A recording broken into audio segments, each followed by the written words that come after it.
So, got a bit of good news today.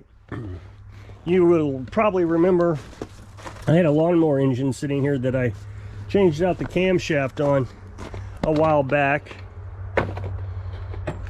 because it had a broken compression relief. This is the old camshaft. So it's gone now. I sold it and I got almost all, yeah, I got, what I do is I set a price on Facebook Marketplace $50 higher than what I want to get out of it. I do that for just about everything.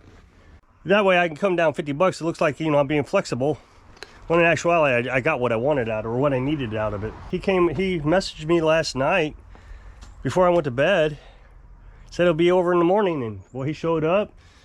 We loaded it up. I mean, I think he wanted to see it run, but there was, you know, 13 degrees outside. There was no way I was going to start it up. He didn't ask, but I felt like he wanted me to hook up a gas tank and the whole thing. But he saw the video of it running on Facebook Marketplace. So.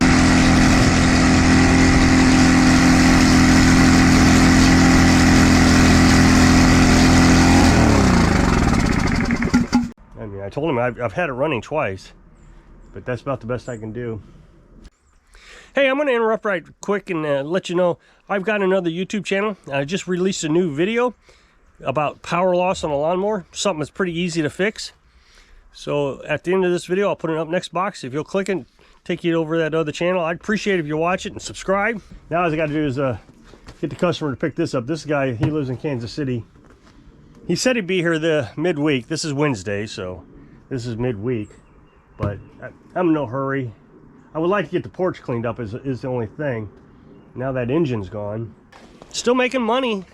Not a lot, but still making money from the lawnmower repair hobby business. I just find that kind of neat, you know, and here it is January and somebody's buying a lawnmower engine. I guess he said he's moving to Kentucky and wants to get his John Deere running before he gets down there or something like that. I don't know.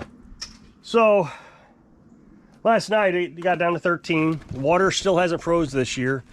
I think we're supposed to get down to single digits, but I would think that we're going to be able to handle it. I think we're okay. We'll see.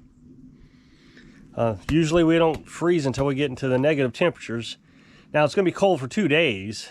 It's going to get down into the single digits 2 days in a row. And those long periods of having to deal with it, that could be a problem. But 2 days doesn't seem like it's that terrible. We'll see. But it'll thaw right back up afterwards. And it just, everything is just terrible. You know, what happened was it had freezing rain, and then it snowed on top of that. And it's been pretty rough snow session. I'm sure everybody's dealing with it though. So we went shopping the other day. I told you that we were going to go shopping. Carolyn's worried about there may be another snowstorm coming. She wanted to get the freezer filled up. But as you know, I've had some issues with the solar panels. Not anymore. They magically resolved themselves. What had happened was the LA fires had dimmed the sky a little bit, dimmed the sun. So I wasn't getting a very good charge. So I didn't want to put the meat that she bought in the freezer because it takes 3 days for the freezer to cool all that stuff down to get it frozen. Well, with it having problems with the sun, I didn't want to run that much gasoline in the generator, just constantly running it nonstop to run the freezer. So the first day it was here, it was below freezing, just barely. I think it was like 20 something degrees. So I told her, let's put it outside and let it start to cool off down here, out here. And then last night it got down to it got down to 13. So a lot of that meat had frozen. There was, I think she bought a beef brisket. That didn't completely freeze. It was stiff, but it wasn't completely frozen. She bought 5 pounds of hamburger, with a tube of it, that froze. All the little packages of meat, they all froze. There was a package of chicken, that didn't freeze. I thought that was strange. But that's going to help out. That means that the solar panels don't have to freeze quite as much. So it's just a little trick. Now, don't put them in a cooler. If you're going to do that, don't put it in a cooler, because the cooler will hold the heat in. And then people are going to say, what heat? It's cold outside. So your meat, let's say the meat is 40 degrees, 35 degrees, and you put it in the cooler, and the outside temperature is 13 degrees. Well, the heat is being held inside the cooler. It's designed to hold temperature. That's what the cooler does. So what we did is we have these sinks that we used to use for washing clothes. So we put the meat in the bottom tub here, put another tub on top of it, weighted it down a little bit so the raccoons wouldn't get into it, and that did pretty good. The thing that kind of unavoidable is if you leave it in the styrofoam package, it's harder to freeze. So if you leave a package of meat like that chicken didn't freeze, it's in styrofoam, the tray is in styrofoam, and then you put another package of meat on top of that, so now you have styrofoam on top and styrofoam on the bottom, and it doesn't freeze as well as if you had just the tray on the bottom. I didn't really think about that, but that's primarily what happened. So last night I had to get up and start the fire. The timing is sometimes get off when we start the fire. I tried to start it 3 or 4 times a day, 4 times a day, something like that. So I get up in the morning, there's Skitty. She just went inside. I think she thought she had to go inside. When I came out to make the video, she went inside. She was reluctant, so she must not be that cold today. Yeah, she doesn't want to go inside, so she's running off. That's what she does. She's afraid I'm going to come get her and pick her up and take her inside. And I know people seem to think we're nuts for hanging laundry out in the winter, but it does dry. I mean, this stuff's dry. I think she did laundry yesterday, and water still evaporates, even when it's frozen. What was I? Oh, wood stove. So I get up at 4:30 in the morning, I start the wood stove. This is my typical routine. And then probably about noon, I started again. And then we just kind of let it go until about 8:30 at night when I get ready to go to bed. That way we have plenty of heat for the evening, for the nighttime. But obviously when temperatures get this low, everything gets all messed up. The pattern doesn't work anymore. So, you know, by 4 o'clock in the afternoon, I'm starting the wood stove again. Well, now the house is too hot when I go to bed at 8:30. So Carolyn will start the fire when she goes to bed. Of course, you know, it's midnight or so when she goes to bed, so that works out pretty good. Well, yesterday, I guess I just messed things up. I don't know what I don't know if I messed anything up or not.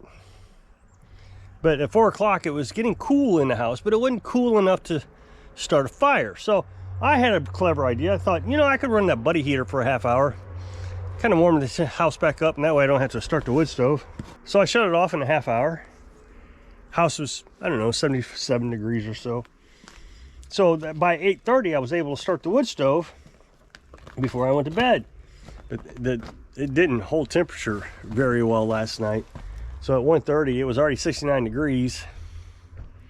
Typically, I'd like to wait until it's about 59 degrees. But it was at 1:30, we were at 69. I knew we weren't going to make it another hour. And I've been up again to start. So I just went and started it. But I didn't have to stay up and babysit it. I lit it, waited 10 minutes for that flue to warm up, shut the door and went back to bed. And then when I got up at 4:30, it was 80 degrees in the house. And I thought, oh, that's great. I warmed it, you know, I was kind of confused, but 80 degrees, that's perfect. But every time I open that door to go in and then go outside and then come back in, I'd lose 2 degrees. So each time, 1 degree every time I open that door.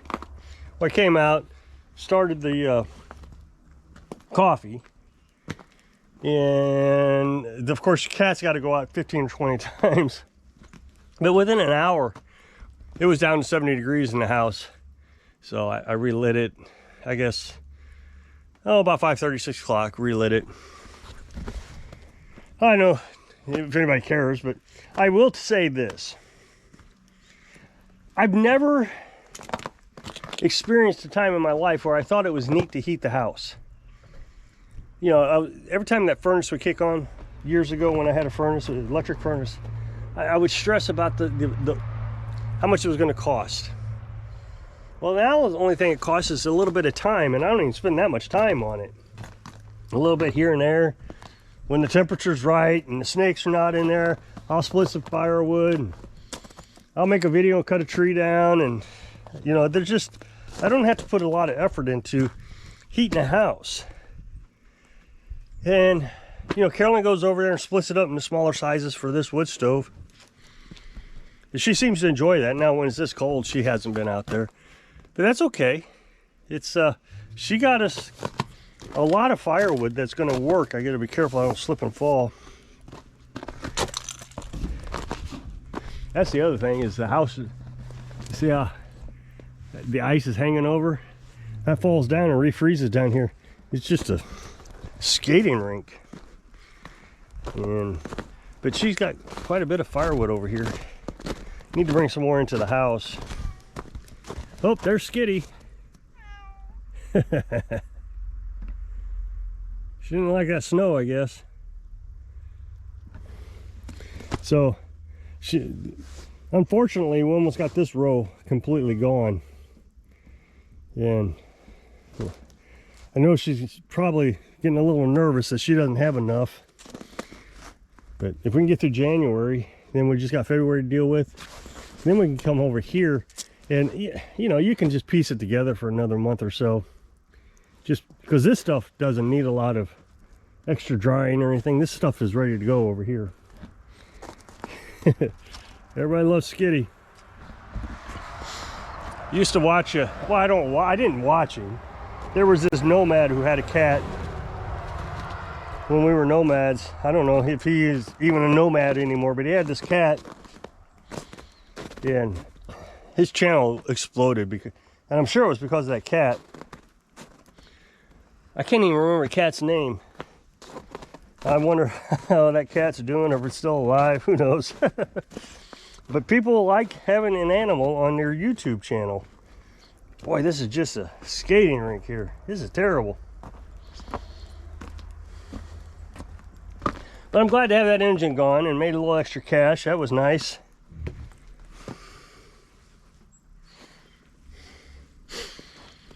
Like I said, we'll get rid of this Cub Cadet. That'll be a little bit extra cash. And most of that's profit. There's only $25 in parts on that. Everything else is all profit, because I cleaned the carburetor. That was, when you clean it, there's a fixed rate I put on a cleaning, and you don't have to put parts on it, you just clean it.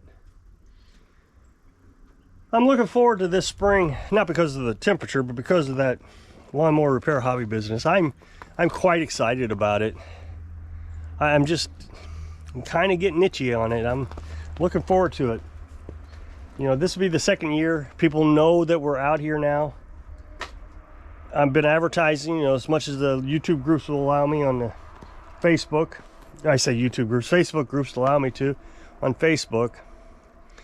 So, you know, once a month or so, I'll put it out there, and somebody will say, hey, that's good to know. I'll keep you in mind, and you know, that kind of stuff. Of course, word of mouth. And there's a very popular person here in town. She works in a specific area that in town. I don't want to give a lot of information, but she friended me on Facebook. So she's been kind of supportive of this lawnmower repair business. She wanted me to give her business cards because she works at this place, and everybody's coming in all the time asking her, hey, you know, who repairs lawnmowers, and she can give out a business card. Well, now she's a Facebook friend. She can direct people right to my Facebook page or to the Facebook group that I've started up. She's been a big asset. I appreciate everything she's done. I don't know why she does it. Just a friendly person. So I'll take it. So if you click this up next box, it'll take you to the other channel where I'm working on this riding mower that had loss of power issues. So hope I can inspire you to enjoy the days in any season so you can live your dreams. Thanks for watching.